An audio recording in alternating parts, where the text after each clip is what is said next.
Well, hello there. Welcome back to Music with a Twist. This is our first episode for the year 1961. And this week, I'd like to focus on a pretty interesting story. It's about Betty and Barney Hill, and they were a New Hampshire couple who were the first widely reported alien abductions. Just listen. Hello friends, I'm Matt. Today we're diving into the weird, wacky tale of the abduction of Barney and Betty Hill. America's first famous alien abduction and a fascinating case that resulted in countless medical inquiries, hypnotherapy sessions, and is credited with creating the UFO culture we know today to decide once and for all, was it aliens?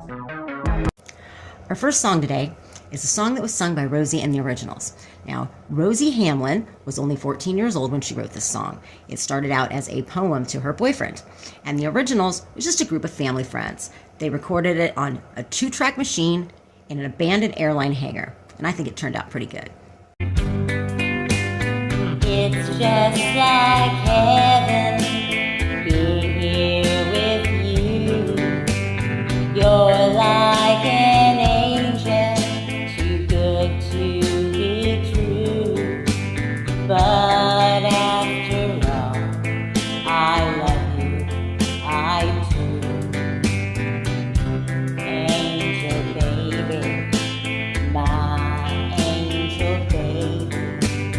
When you are Betty Hill also undergoes hypnosis, designed to recall what happened that night. Trance, Betty, in a deep, deep sleep, deep asleep, fully relaxed or asleep. Under hypnosis, Betty remembers everything that she had conscious recall for, and then she remembers. Now, Betty and Barney didn't remember anything about that night. They just knew that they'd lost a couple hours of time and didn't understand. So they got hypnotized, and then suddenly these memories became so vivid. Most of our television shows and movies about aliens since then have been modeled after the details that Betty and Barney gave of their experience. So their account was pretty important, but what we haven't been able to figure out yet is whether it's true.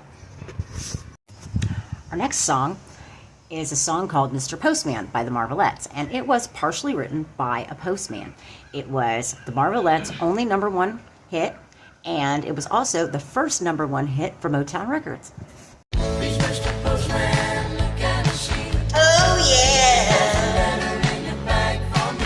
Mr. Postman. Oh yeah, there must be some words today from my boyfriend so far away. Please, Mr. Postman, look and see if there's a letter for me. I've been standing here waiting, Mr. Postman, so patiently. You're going to a deep, deep sleep. Your eyes are getting heavy. We're going back to September 19, 1961. I'm Betty Hill, and my husband Barney and I were the first to be abducted by astronauts from another solar system. What makes the Betty and Barney case so extraordinary is they're the first Americans to claim to be abducted. It's the first time that hypnosis was used to regress people to recover those memories. Betty wanted to understand this and to unlock the secrets, if you will, of everything that happened. I don't know where. The singer of the last song today is Dion, and he sang Run Around Sue. Now, Dion was just an incredibly lucky guy. He was supposed to be on an airplane with Ritchie Valens, Buddy Holly, and the Big Bopper, the one that crashed, and they were all killed. Could you imagine what it would feel like to know that split-second decision to not get on that airplane just completely saved his life? Wow. Anyway, Run Around Sue is such a fun song. Listen. Yeah, I should have known it from the very start. This girl would leave you with a broken heart. Now listen, people, what I'm telling you. Keep away from Run Around Sue. I'm a crisp lips and a smile on her face.